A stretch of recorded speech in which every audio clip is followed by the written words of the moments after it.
உண்மையான நண்பன். ஒரு நாள் 2 நண்பர்கள் பாலைவனத்தில் நடந்து கொண்டிருந்தார்கள்.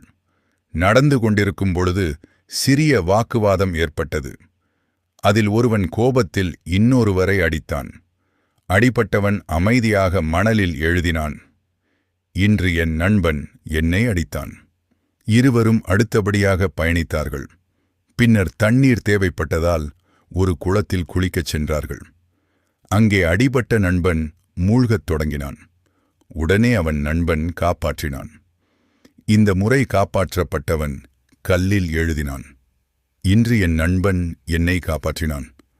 அடித்த நண்பன் ஆச்சரியப்பட்டு கேட்டான், நான் அடித்தப்போ மணலில் எழுதினாய், காப்பாற்றின போது கல்லில் ஏன் எழுதினாய்? அவனுடைய பதில், தவறுகளை மணலில் எழுத வேண்டும், அதை காற்று விரைவில் அழித்துவிடும்.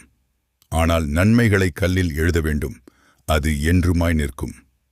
அறிவுரை: உண்மையான நட்பு தவறுகளை மறந்து நன்மைகளை என்றும் நினைவில் வைத்துக் கொள்வது.